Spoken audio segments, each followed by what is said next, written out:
Bonjour à tous. Alors, François Fillon va être convoqué dans 3 jours, le 15 mars, chez les juges, et il y a de très fortes chances qu'il soit mis en examen. Donc moi, je vais faire cette vidéo pour essayer d'y voir un peu plus clair sur ce qui se passe. Alors, la première chose, sur les affaires, je ne vais pas me prononcer au niveau pénal. J'ai lu, et je vous mettrai en ligne des articles qui expliquent que, en fait, c'est caduc. En tout cas, l'accusation de détournement de fonds publics pour Pénélope Fillon quand elle était assistante parlementaire, c'est caduc, comme disait Serra Arafat. Mais moi, ce qui m'intéresse surtout, si vous me demandez mon avis sur ces affaires, ça reflète, si vous voulez, un problème de comportement éthique, notamment l'Assemblée parlementaire. Bon, il y a du népotisme. Il a nommé sa femme, il a embauché sa femme, mais il y a une centaine de parlementaires, je crois, qui font la même chose. Et concernant la revue des Deux Mondes, dont le patron aurait embauché Pénélope Fillon pour faire plaisir ou pour attendre un renvoi d'ascenseur de son ami François Fillon, c'est du capitalisme de copinage, c'est très fréquent en France, c'est certainement condamnable ou pas très appréciable, mais c'est pas au juge de s'occuper de ça. Ça, c'est mon avis. Je pense que c'est aux citoyens, au moment d'une élection, de dire si ils le sanctionnent ou pas. Alors, maintenant, je m'attaque à la question centrale de cette vidéo, c'est est-ce qu'il y a eu acharnement? Est-ce qu'on peut parler d'un coup d'État judiciaire, comme l'a dit François Fillon?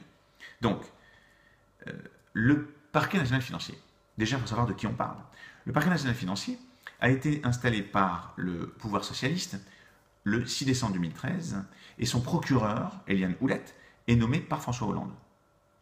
De plus, et ça c'est très important de s'en rappeler, le parquet national financier, son mandat, c'est de s'occuper d'activités ou de s'occuper d'enquêtes qui impliquent des transactions financières internationales, des comptes offshore, etc., etc. Donc des opérations très complexes. Le mandat du parquet national financier, c'est pas d'éplucher les comptes du Crédit Agricole de Pénélope Fillon. D'accord? Alors, l'enquête préliminaire du parquet national financier, elle a été ouverte quelques heures seulement après la révélation du canard enchaîné. Et ça, quand vous lisez un petit peu ce qu'en disent les professionnels de la justice, ils vous disent que c'est impossible d'ouvrir cette enquête aussi vite sans une concertation avec Place Vendôme, donc le ministère de la Justice, qui est donc l'autorité de tutelle du parquet national financier, et très probablement sans autorisation de l'Élysée. D'accord? Maintenant, alors, je m'arrête tout de suite. Il y a des amis qui me disent, mais pourquoi tu t'intéresses à ça? Pourquoi tu vas fouiner là-dedans? Si le doigt te montre la lune, on l'a déjà entendu, regarde la lune, ne regarde pas le doigt, sois pas stupide. En clair, pourquoi tu t'intéresses aux gens qui auraient balancé les sources ou pourquoi tu t'intéresses à ces détails de procédure? Regarde les affaires, c'est ça qui est intéressant. Mais moi, si vous voulez, si le doigt me montre la lune, mais que pendant que je regarde la lune, il me fait les poches, j'ai envie de savoir qui me fait les poches. Donc voilà, je m'intéresse à ça. Et en plus, j'aime pas la chasse à l'homme, donc j'ai essayé d'en avoir le cœur net. Jean-Éric Schottel, il était secrétaire général du Conseil constitutionnel pendant 10 ans. D'accord? Et il explique que les magistrats ont été saisis le 24 février, c'est-à-dire quasiment la veille du 27, le 27 étant le jour où une loi aurait été votée, qui aurait eu pour conséquence la prescription de la plupart des faits qui sont reprochés au couple Fillon. Intéressant. Les magistrats en question qui ont été saisis par le parquet national financier ont épluché le dossier en un week-end. Ils ont été tellement vite que la police n'a même pas eu le temps d'écrire un rapport de synthèse et le journal Le Monde lui-même explique que c'est inhabituel. Maintenant, j'en viens à mon point principal. En titre de BFM TV, je lis, il y a quelques semaines, Gérard Davet a partagé sur BFM TV les résultats de l'enquête qu'il a menée avec l'Homme. Donc Davet et l'Homme sont les deux journalistes qui ont écrit le livre avec François Hollande. Donc c'est des amis ils sont proches de François Hollande. Ils se sont procurés, toujours selon BFM TV, les procès-verbaux des déclarations des époux Fillon. C'est-à-dire, en clair, je vous décode, les pièces de procédure ont été transmises aux journalistes. Ce qui est illégal. C'est une infraction pénale. On n'est pas dans une république bananière, les amis. On est en France. Alors, là où je commence vraiment et sérieusement à m'inquiéter, c'est que je me rappelle que le canard enchaîné avait fait des révélations comme quoi des collaborateurs de l'Élysée avaient fait pression sur le ministère ministère du budget pour qu'il empêche, pour qu'il évite à Mediapart, le site de notre ami Planel, de payer des arriérés d'impôts, parce que Mediapart avait été accusé de détournement de TVA. Et ça se chiffrait à 4 millions d'euros. Mais là-dessus, le parquet national financier n'a pas bronché. Alors vous me direz, c'est pas pareil, il s'agit d'un journaliste, d'un média, bon, voilà. Mais alors maintenant, on va s'intéresser à un autre cas.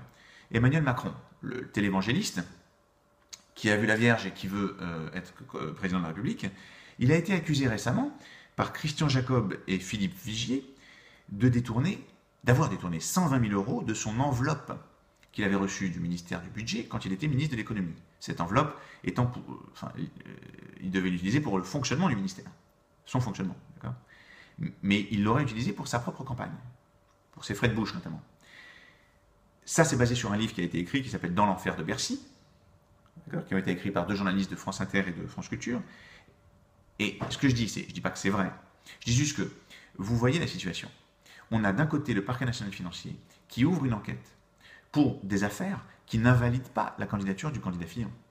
Elles peuvent lui faire perdre, d'ailleurs elles lui ont fait perdre un maximum de points dans les sondages, mais elles ne l'invalident pas. Si elles ouvrent une enquête pour ça, a fortiori, elles doivent ouvrir une enquête pour ces accusations qui, si elles sont avérées, invalident la candidature d'Emmanuel Macron. Purement et simplement. Vous voyez pourquoi je vous pose des questions. Et ça m'a amené à m'intéresser à l'entourage d'Emmanuel Macron. C'est pas pour faire... Enfin, je ne fais pas non plus spécialement de chasse à l'homme, mais je défile vous voyez l'histoire. Je déroule l'histoire. Il y a un article d'Elisabeth Lévy qui est paru dans Causeur, où elle explique que l'entourage d'Emmanuel Macron est très, très, très intéressant. Ses camarades de promotion de l'ENA notamment, Gaspard Ganzer, il est conseiller communication à l'Élysée, donc idéal pour fuiter dans la presse. Thomas Andrieux, encore un proche d'Emmanuel Macron, il est directeur de cabinet d'Urvoas, qui est garde des Sceaux, donc ministère de la Justice, autorité de tutelle du parquet national financier. Pierre Elbron, il est donc numéro 2 de la BERD à Londres, mais surtout, sa compagne Ariane Hamson est une magistrate qui a été exfiltrée du parquet national financier 4 mois avant la fin de son mandat. Elle a été exfiltrée par l'Élysée pour devenir conseillère justice de l'Élysée, la compagne d'un proche de Macron. Je veux dire, moi, je ne suis pas un fan des théories complotistes, mais là, je veux dire, il y a des questions qui se posent et auxquelles on doit répondre.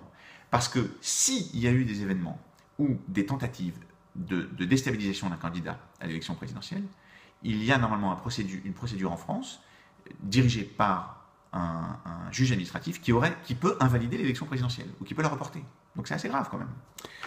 Avant de conclure, je vous dirai juste une chose, c'est qu'on a tout à fait le droit de critiquer la branche judiciaire.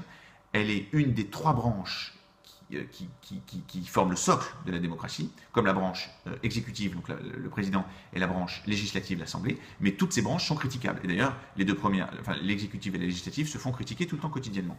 Les magistrats ont leur agenda, ont leur idéologie, et on peut tout à fait les critiquer. D'accord ? Maintenant, la conclusion, c'est quoi ?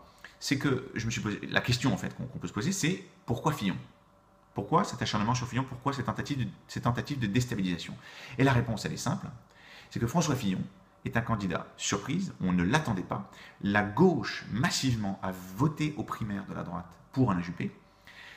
François Fillon est le candidat idéologiquement complètement antithétique du milieu ou de la grande majorité du milieu médiatico-judiciaire. Il est contre le multiculturalisme, il est contre la repentance de la France pour la période coloniale, il est contre l'adoption d'un enfant par un couple du même sexe, il est assez ferme sur la laïcité française. Tout ça, ça déplaît fortement à ce milieu-là, et on a cherché, pour moi c'est clair, et on cherche à déstabiliser le candidat. D'accord ? J'ai lu que récemment, on l'accusait de ne pas avoir dépensé lui-même, de ne pas avoir payé lui-même ses propres costards. Vous verrez que la semaine prochaine, on vous expliquera que les caleçons Calvin Klein de François Fillon n'ont pas été payés par lui-même. Voilà mes amis, je vous souhaite une bonne soirée. À bientôt, bye bye.